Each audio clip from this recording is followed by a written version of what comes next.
Para mim é uma alegria poder compartilhar com os irmãos, as irmãs, aquilo que o Espírito Santo tem colocado no meu coração. Eu pretendo ser bastante breve hoje, embora o culto ele é dirigido, é regido pelo Espírito Santo.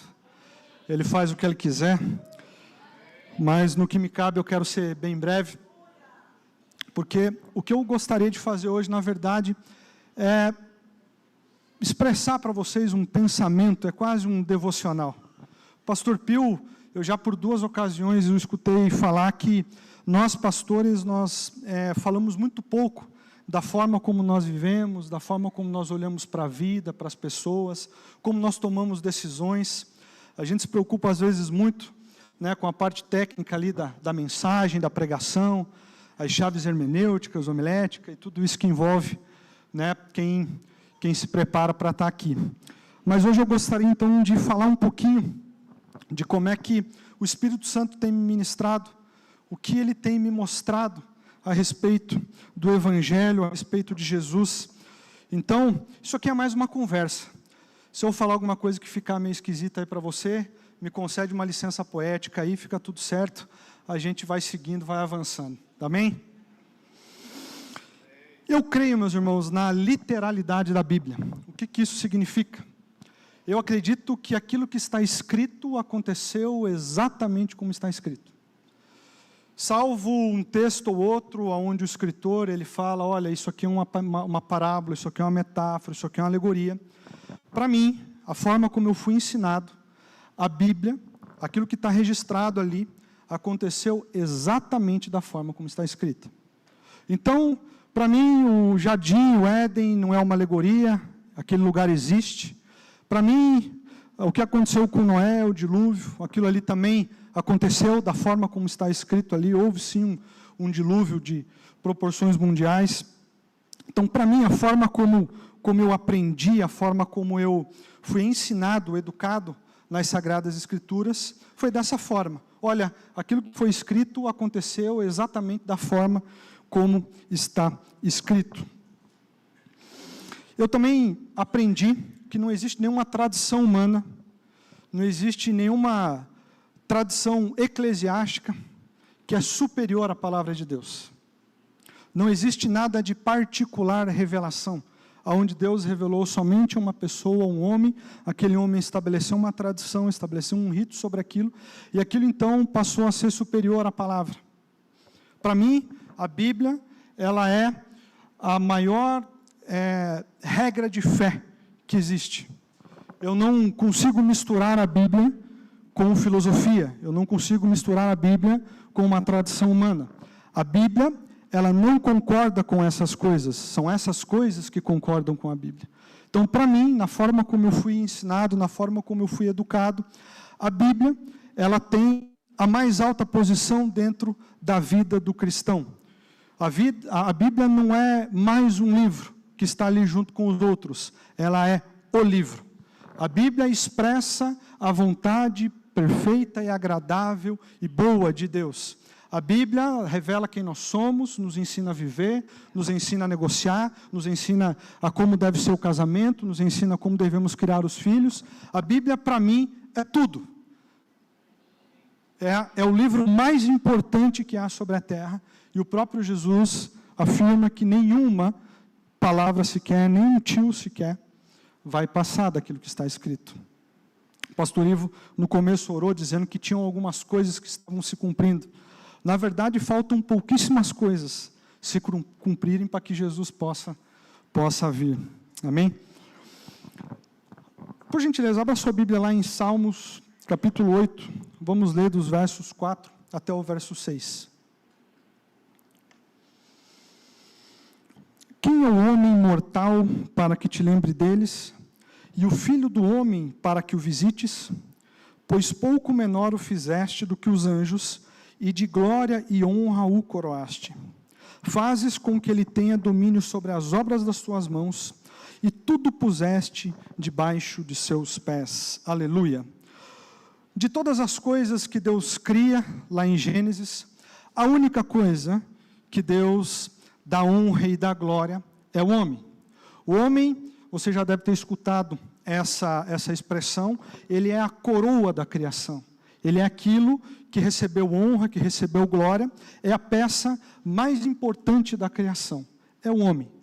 Tudo aquilo que é diferente do homem na criação, existe para que o homem subjugue aquilo e use aquilo de forma adequada.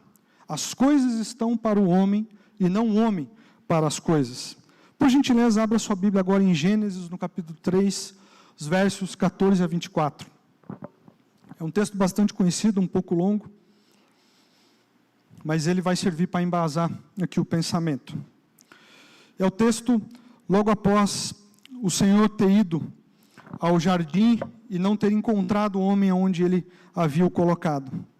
Então o Senhor Deus disse à serpente: porquanto fizeste isto, maldita será mais do que todas as feras e mais do que todos os animais do campo. Sobre o teu ventre andarás, e pó comerás todos os dias da tua vida.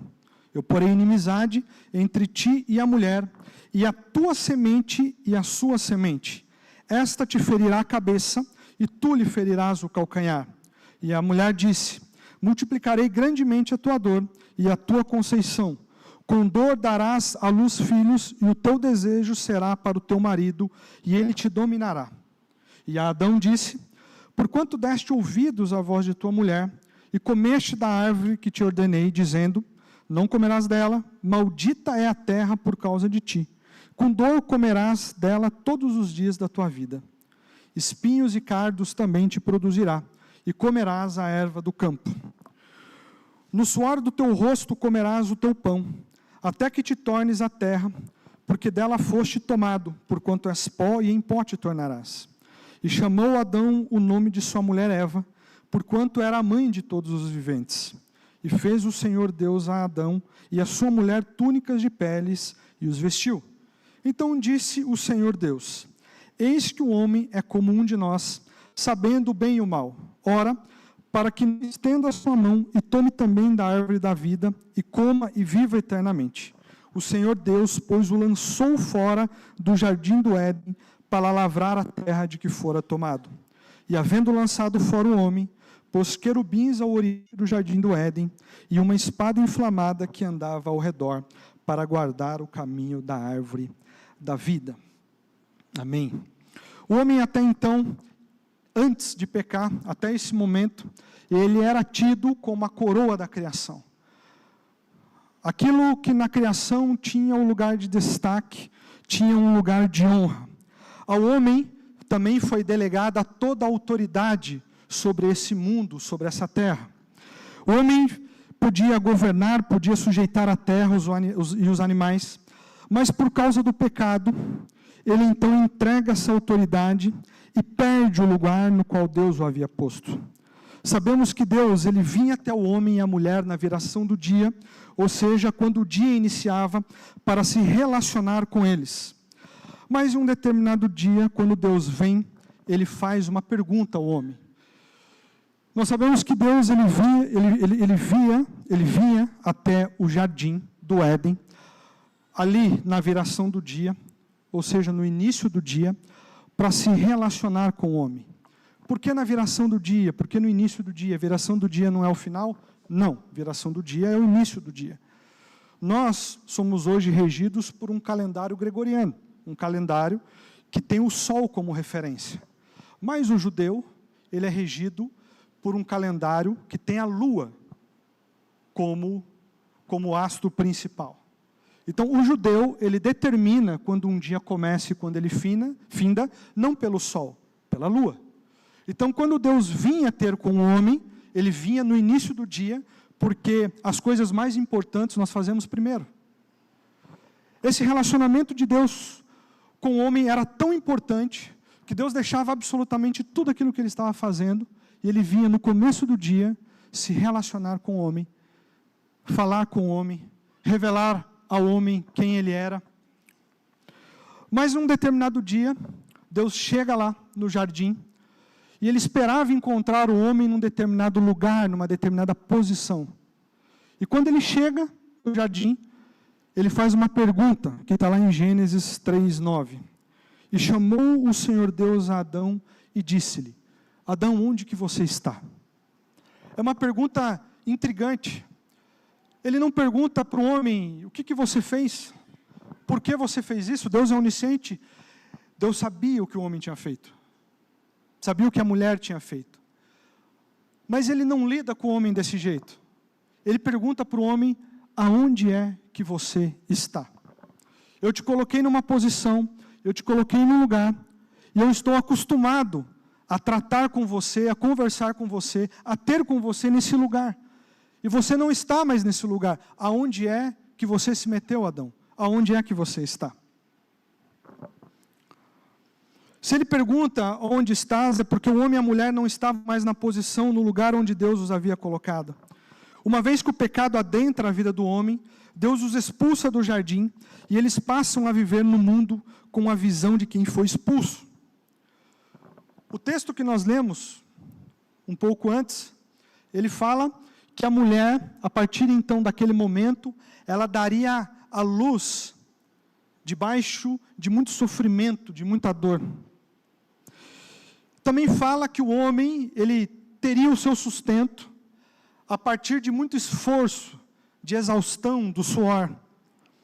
E que a terra então seria maldita por conta daquilo que o homem fez. O homem, quando estava no jardim, ele tinha uma visão, ele tinha uma ótica das coisas, por conta do lugar, da posição que Deus o havia colocado. Quando ele é expulso do jardim, ele passa a ter uma outra visão, ele passa a ter uma outra ótica. Ele passa a ver as coisas como alguém que foi expulso, não como alguém que está agora num lugar de destaque, num lugar de honra. Então, quando Eva possivelmente foi dar à luz ali a Caim, a Abel, a Sete depois, quando ela começou a ter dores, quando aquilo começou a incomodá-la, ela possivelmente lembrou, falou, olha, eu estou passando por isso, porque Deus disse que isso ia acontecer por causa do pecado que eu cometi junto com Adão. Adão, possivelmente, quando ele chegava no final do dia, do trabalho, cansado, exausto, talvez todo sujo, e ele se sentava ali com Eva, ele pensava, eu estou cansado, eu estou exausto, por causa do pecado, por causa daquilo que eu fiz. Deus amaldiçoou essa terra, e estabeleceu esse juízo sobre mim por causa do pecado. Ele passa a ver as coisas não como alguém que governa, mas como alguém que foi expulso. E esse talvez seja o grande problema que até hoje nós como cristãos vivemos. Nós parece que ainda continuamos a ver as coisas como alguém que foi expulso do jardim, e não como alguém que governa, não como alguém que reina, não como alguém que foi colocado numa posição de destaque. O homem e a mulher passam a enxergar e se relacionar entre eles e com as coisas a partir da perspectiva de quem estava caído, de quem foi expulso, e não mais da posição na qual Deus os havia colocado. Mas que posição é essa? Que lugar é esse do qual o homem foi tirado? Abra sua Bíblia lá em João, por gentileza, 17, 24.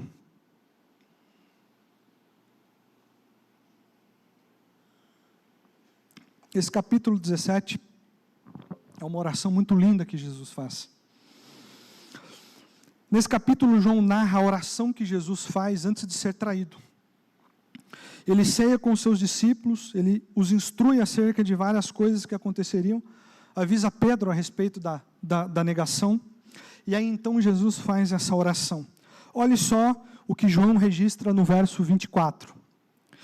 Pai, aqueles que me deste, quer que onde eu estiver, também eles estejam comigo, para que vejam a glória que me deste, porque tu me amaste antes da fundação do mundo. Veja o que Jesus pede. Ele pede para que os discípulos, ele pede para que nós estejamos onde ele está.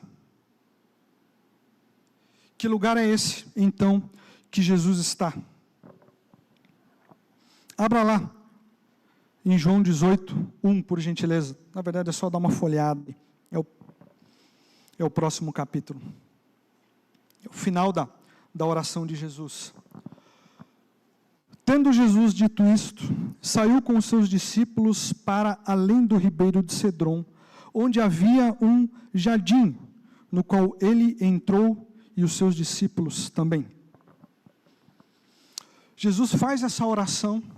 Assim que ele termina essa oração, ele atravessa Cedron. Cedron significa lugar escuro. E ele chega até onde? Até um jardim. Aqui é o Getsemane. É o jardim do Getsemane. Mas por que no jardim? Por que é que Jesus não foi traído na rua? Por que é que Jesus não foi traído dentro de casa?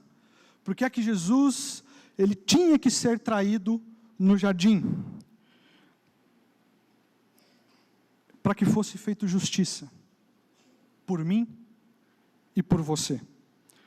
Abra sua Bíblia lá em 2 Coríntios 5:21, por gentileza.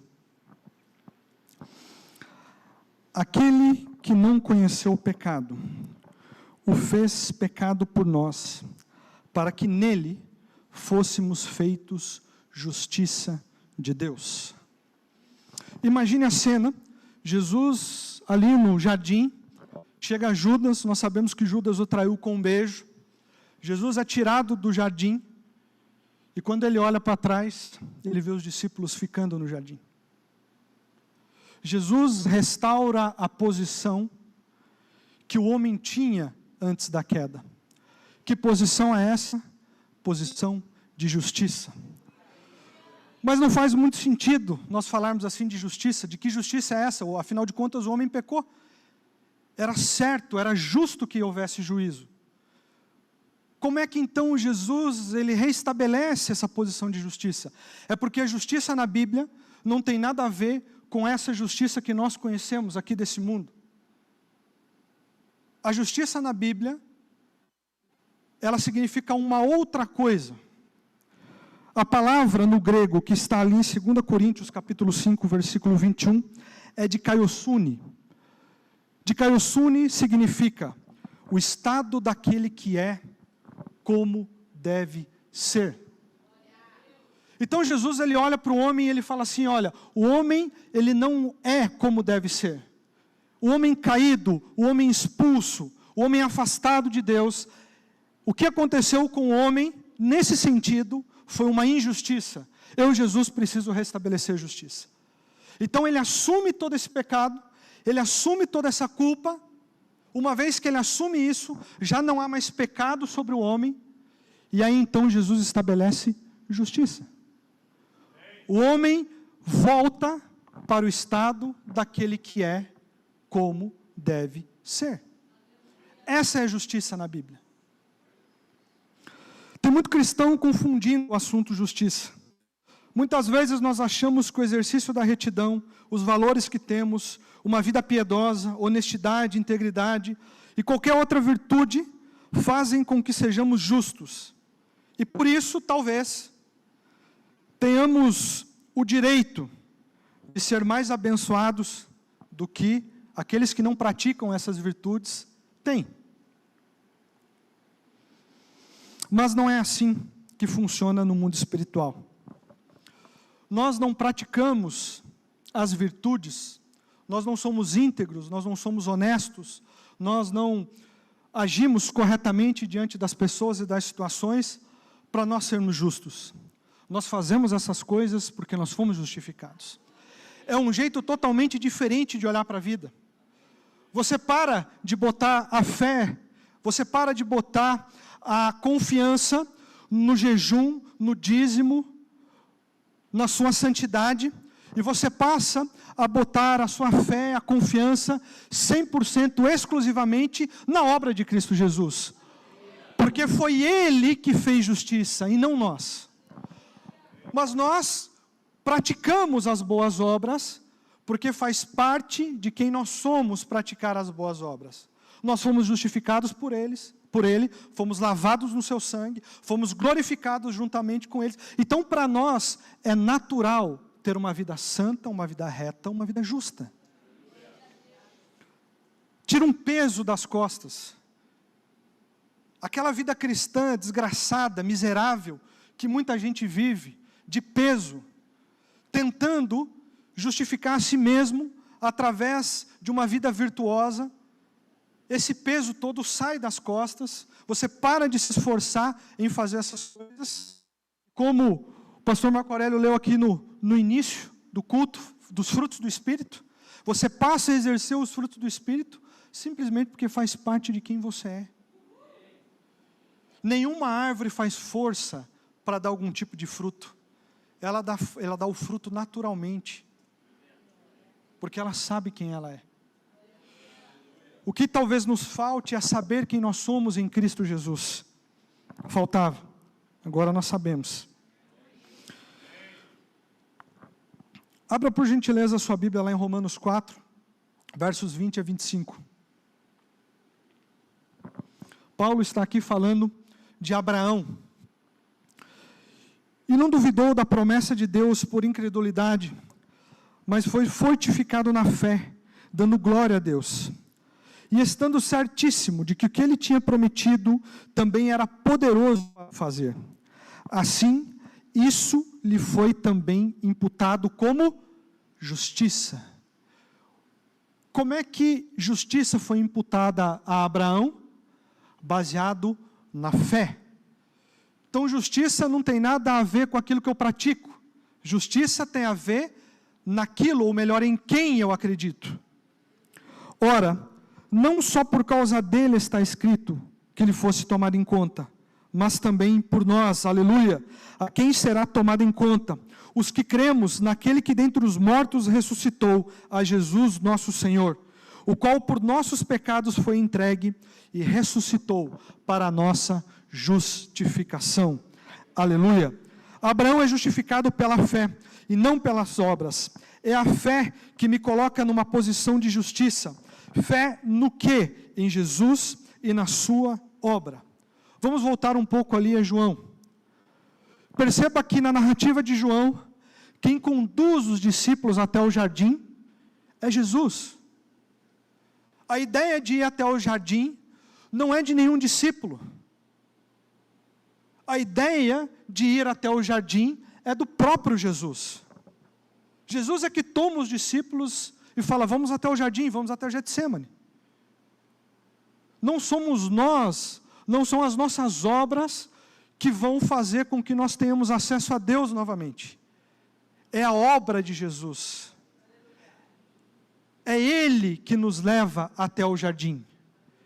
É a obra dele que nos garante a permanência lá no jardim. Pense comigo, meu irmão, tem muito cristão saudosista. Ah, se o homem não tivesse pecado. Ah, se Eva não tivesse dado ouvidos à serpente. Ah, se isso não tivesse acontecido. Vamos fazer um exercício aqui. Vamos imaginar então que nada disso aconteceu. Estamos nós lá no jardim. Estamos caminhando lá no jardim, andando lá no jardim. E de repente, alguém nos encontra. E essa pessoa nos faz uma pergunta, viu? Por que vocês estão aqui? Qual que seria a nossa resposta? Se a gente visse Adão passando, a gente ia apontar para ele e falar assim, nós estamos aqui por causa dele. Ele obedeceu, Eva também, porque eles obedeceram, a gente pode ficar. Perceba o privilégio que nós temos. Se alguém hoje perguntar, viu, por que você está no jardim? Quem é que te garante essa posição? Jesus. É muito melhor andar debaixo da obra de Jesus do que debaixo da obra de Adão. É muito melhor. Eu não estou aqui dizendo que foi bom o homem ter pecado, que foi bom tudo que aconteceu, não é isso. Veja a solução brilhante que Deus deu para aquilo que o homem fez. Nós vivemos debaixo da obra de Jesus Cristo, e não mais da obra de Adão. É Jesus quem nos garante. Não tem nada que eu e você possamos fazer para ir até o jardim. É somente através de Jesus. Ele é santo, Ele é justo, Ele é Senhor, Ele é Rei dos Reis, Ele é o primogênito do Pai. Toda a honra e toda a glória pertencem a Ele, a Jesus. Tudo, absolutamente tudo, é por causa dele, de Jesus. Aleluia. Pastor, você falou que era um devocional. O que isso tem a ver com o dia a dia? A obra de Jesus ela precisa mudar a forma como nós vemos o mundo, como nós enxergamos as pessoas. Nós não podemos mais enxergar as pessoas, as coisas, a partir da ótica de quem foi expulso do jardim. Viver uma vida desgraçada, miserável, mendigando diante de Deus. Isso é uma atitude de quem foi expulso. Mas nós, que somos aqueles que creem na obra de Cristo Jesus, nós não podemos viver assim, nós não podemos olhar, enxergar as pessoas dessa forma. Nós precisamos enxergar as pessoas e viver uma vida da ótica de Jesus. E qual então é a diferença de Adão e a diferença de Jesus? Adão foi expulso, Jesus foi enviado. O nosso compromisso é com aquele que nos enviou, o nosso compromisso não são com as coisas desse mundo. É por isso que muitas vezes nós vemos o pastor Pio e outros pastores falando, olha, você anda muito preocupado em como é que está o dólar, você anda muito preocupado em como é que está o mundo, você anda muito preocupado em como é que estão essas coisas. Nada disso determina quem nós somos ou quanto nós avançamos. O nosso compromisso, de novo, quem nos garante é Jesus, é Deus. Nós não estamos aqui como quem foi expulso do jardim, nós estamos aqui como quem foi enviado de Deus. Amém? João 3,17. Porque Deus enviou o seu Filho ao mundo, não para que condenasse o mundo, mas para que o mundo fosse salvo por ele. Vocês são filhos de Deus? Eu sou. Então você é um enviado de Deus. Aleluia. Devemos considerar que as pessoas que receberam a Jesus, elas estão nesse mesmo lugar, nessa mesma posição que nós, nessa posição de justiça. Por gentileza, 2 Coríntios 5, 15 e 16. E ele morreu por todos, para que os que vivem não vivam mais para si, mas para aquele que por eles morreu e ressuscitou. Assim, daqui por diante, não consideremos ou não conhecemos a ninguém segundo a carne. E ainda que também tenhamos conhecido Cristo segundo a carne, contudo agora já não devemos conhecer desse modo. Como que eu olho para esse texto? Eu não posso olhar para o meu irmão, para a minha irmã, eu não posso olhar mais para as pessoas com um olhar de condenação, com um olhar de pena, achando que eles foram expulsos, que eles pertencem a uma natureza caída. Não considerem mais ninguém segundo a carne. Consideremos as pessoas segundo o Espírito, baseado em quem elas são em Cristo Jesus. Santos, justos, perfeitos diante de Deus, sem nenhuma condenação. A posição de justiça, ela também não serve para exercer governo sobre os outros, mas é sobre as coisas. Por gentileza, lá em Mateus 20, 25 a 28. Então Jesus, chamando-os para juntos de si, aqui eram os 12, os 12 discípulos, disse: bem sabeis que pelos príncipes dos gentios são estes dominados, e que os grandes exercem autoridade sobre eles. Jesus aqui está narrando, dizendo como é que funcionam as coisas no mundo. Existe uma hierarquia. Os grandes, aqueles que influenciam, eles dominam, eles exercem autoridade sobre os menores. Mas veja o que ele fala em seguida: não será assim entre vocês, mas todo aquele que quiser entre vós fazer-se grande, seja vosso serviçal, ou seja, aquele que serve. E qualquer que entre vós quiser ser o primeiro, seja vosso servo. Bem como o Filho do Homem não veio para ser servido, mas para servir e para dar a sua vida em resgate de muitos. Se nós temos consciência de que foi Jesus quem nos colocou nessa posição de destaque, novamente de honra, se nós temos a consciência de que foi Ele e a obra dele que me justificou, não há motivo para arrogância, não há motivo para soberba. Porque eu desfruto dessa posição, desse lugar, junto com Cristo Jesus. E de novo, se eu tenho a consciência de que eu nada fiz, mas Ele tudo fez, a humildade no meu coração em reconhecer que aquela posição foi conquistada por Ele. E a minha atitude é uma atitude de servir.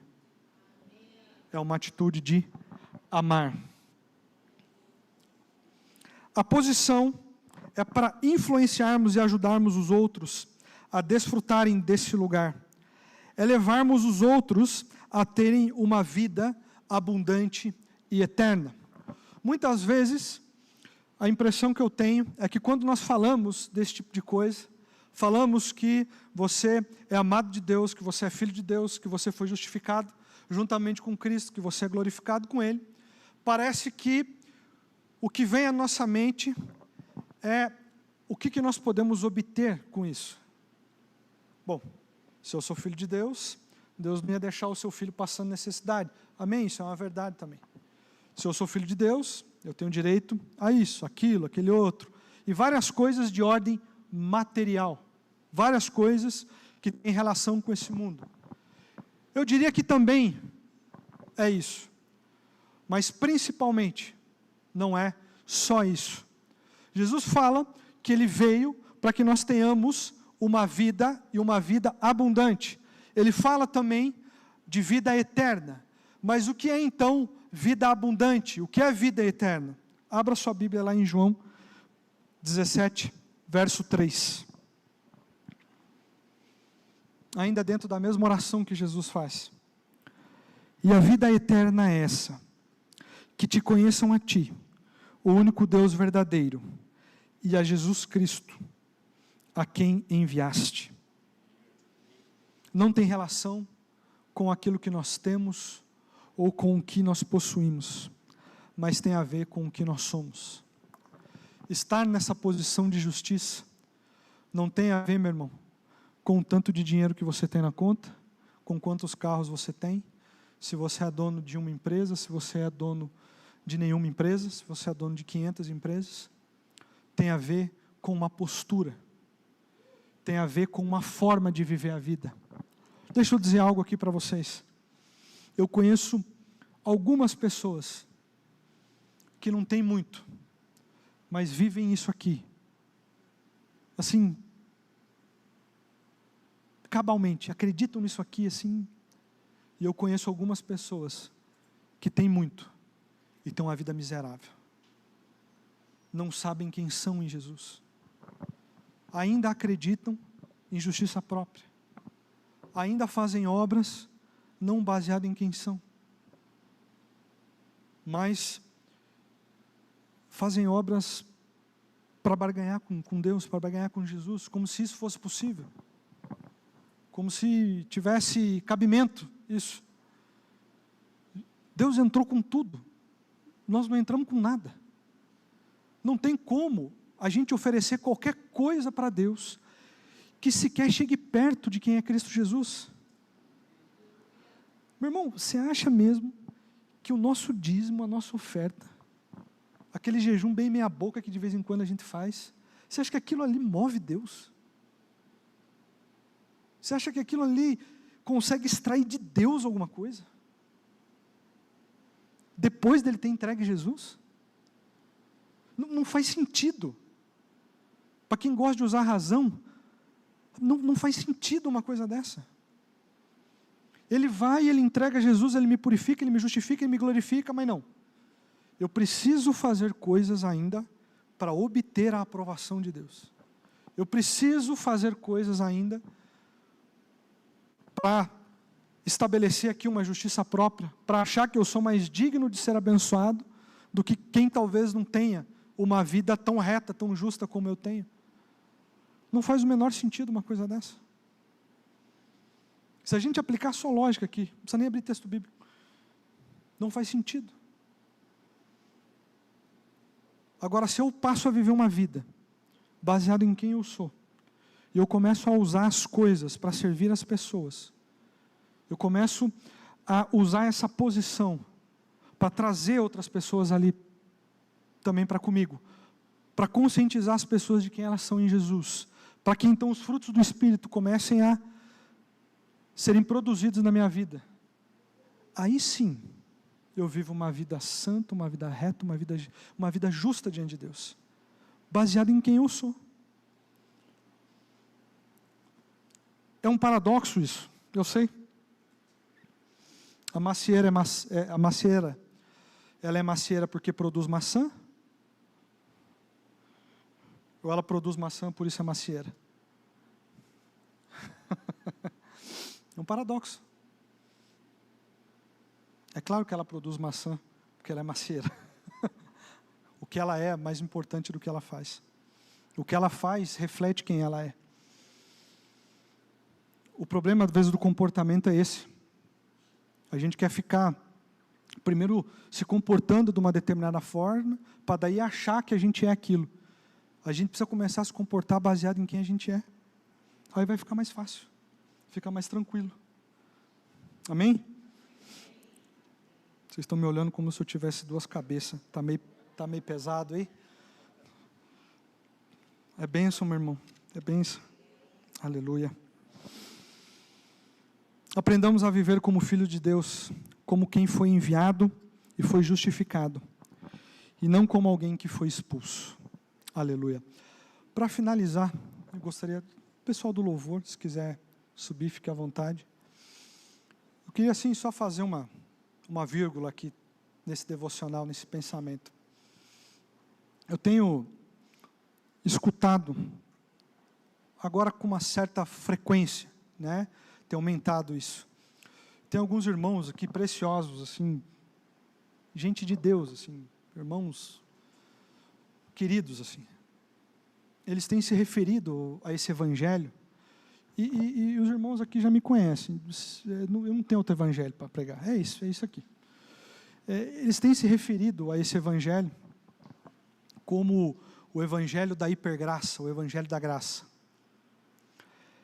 E alguns têm dito, eles têm falado, que nós de alguma forma estamos dando permissão para os outros pecar, que nós estamos aqui, de certa forma, falando de um aspecto só de Deus, que é a graça, mas que existe todos os outros aspectos de Deus, de justiça e juízo e tudo mais, aspectos normalmente relacionados à antiga aliança.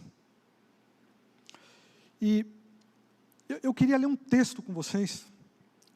Primeiro que, meu irmão, quem quer pecar não precisa de desculpa, né? Ele vai lá e faz, assim.